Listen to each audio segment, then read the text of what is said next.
क्या बिहार में एनडीए गठबंधन के भीतर कोई दरार बढ़ती नजर आ रही है? क्या नीतीश सरकार में अभी भी कुछ नेता हैं जो प्रेशर पॉलिटिक्स से कुछ ज्यादा पाने की आस लगाए बैठे हैं? क्या जीतन राम मांझी के अटपटे बयानों से नाराज एनडीए के दिग्गज नेता अब उन्हें ही सरकार से बाहर करने का मन बना रहे हैं? और क्या मांझी अब एनडीए सरकार के लिए गले की वो हड्डी बन गए हैं जो ना निगली जा रही है और ना ही उगली जा रही है? नमस्कार, आप देख रहे हैं वाईबीएन बिहार झारखंड और मैं हूं दीपक गौड़।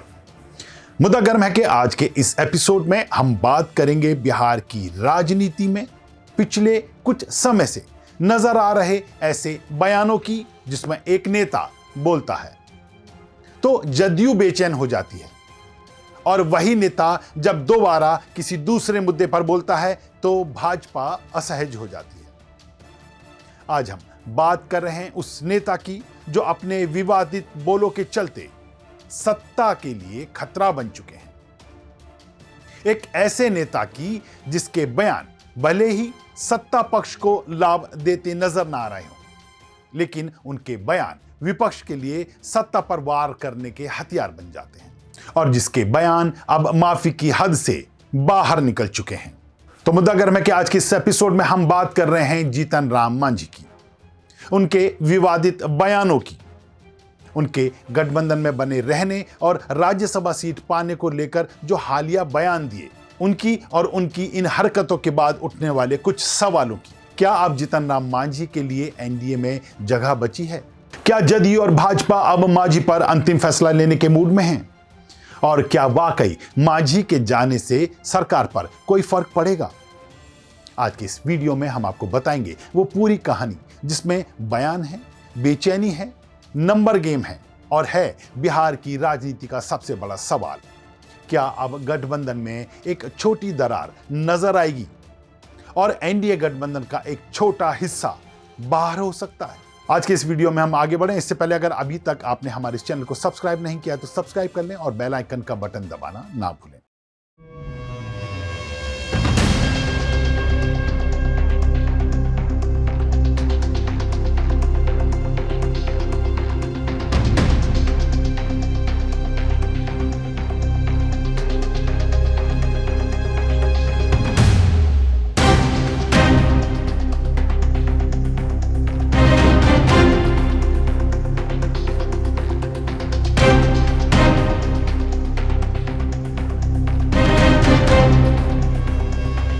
आज का यह वीडियो सिर्फ एक बयान की कहानी नहीं, यह उस राजनीतिक धैर्य की कहानी है जो अब टूटता दिख रहा है। यह उस गठबंधन की कहानी है जहां सहयोगी अब माफी के मूड में नहीं हैं।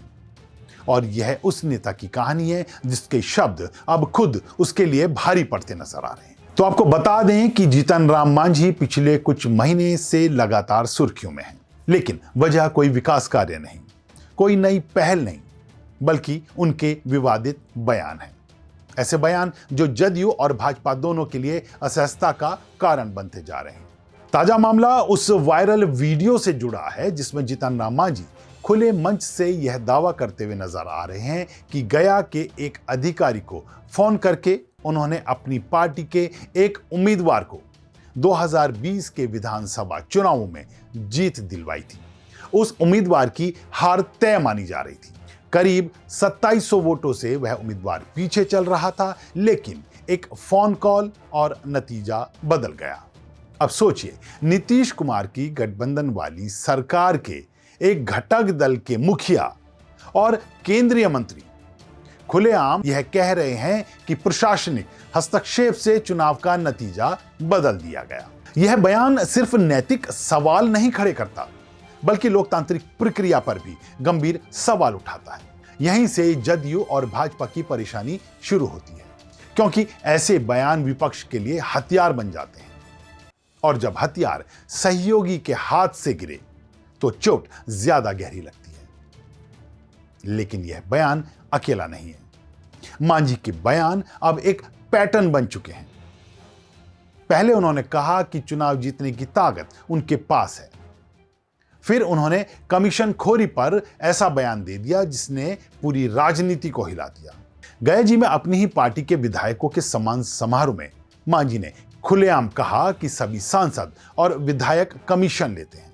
उन्होंने यह तक कह दिया कि सांसद को हर योजना में 5 करोड़ रुपए मिलते हैं और अगर 10% कमीशन लिया जाए तो 50 लाख रुपए बनते हैं। उन्होंने यह भी कहा कि उन्होंने खुद कई बार पार्टी को कमीशन का पैसा दिया है। खास बात यह है कि यह कोई चाय की दुकान पर कही गई बात नहीं थी। यह बयान एक केंद्रीय मंत्री का था, एक सहयोगी दल के मुखिया का था और एनडीए सरकार का हिस्सा होने वाले नेता का था। यहां जदयू और भाजपा दोनों सख्ते में आ गए, क्योंकि एक तरफ सरकार भ्रष्टाचार के खिलाफ जीरो टॉलरेंस की बात करती है, दूसरी तरफ गठबंधन का ही नेता खुले मंच से कमीशन का गणित समझा रहा है। राजनीतिक गलियारों में कहा जाने लगा कि मांझी अब बोझ बनते नजर आ रहे हैं। उनके बयान एनडीए की साख को नुकसान पहुंचा रहे हैं और सबसे बड़ी बात, यह नुकसान अब जरूरी भी नहीं है। यही वह मोड़ है जहां कहानी बदलती है। दरअसल जदयू और भाजपा अब मांझी को इसलिए भी माफ करने के मूड में नहीं है क्योंकि उन्हें पता है कि मांझी के अलग होने से सरकार को कोई खतरा नहीं है। लोकसभा में जीतन राम मांझी खुद अकेले सांसद हैं, उनकी पार्टी का वहां कोई बड़ा संख्या बल नहीं है। वहीं बिहार विधानसभा की बात करें तो एनडीए के पास मांझी के बिना भी 197 विधायक हैं। सरकार चलाने के लिए पर्याप्त संख्या से कहीं ज्यादा, यानी न केंद्र में संकट है न राज्य में संकट है। और यही वजह है कि अब एनडीए के भीतर यह सोच मजबूत हो रही है कि अगर कोई लगातार फजीहत कर रहा है, बयान दर बयान आग लगा रहा है, तो उसे ढोने की मजबूरी क्यों हो। मांझी का एक और पुराना लेकिन हमेशा ताजा रहने वाला मुद्दा है शराबबंदी। बिहार में शराबबंदी कानून लागू होने के बाद से मांझी लगातार इसे लेकर बयान देते नजर आए हैं। नई सरकार बनने के बाद फिर से उन्होंने इस कानून को लेकर सरकार को कटघरे में खड़ा किया। पिछले दिनों मीडिया से बातचीत में उन्होंने कहा कि शराबबंदी कानून ठीक है, लेकिन इसका क्रियान्वयन गलत। उन्होंने यह भी कहा कि अमीर लोगों को शराब के मामलों में पकड़ा नहीं जाता, जबकि गरीबों को जेल भेज दिया जाता है। यह बयान भी अपने आप में सरकार के लिए मुसीबत खड़ी करने वाला है, क्योंकि शराबबंदी नीतीश कुमार की सबसे बड़ी राजनीतिक पहचान है और उस पर सवाल उठाना सीधे मुख्यमंत्री की नीतियों पर सवाल उठाने जैसा है।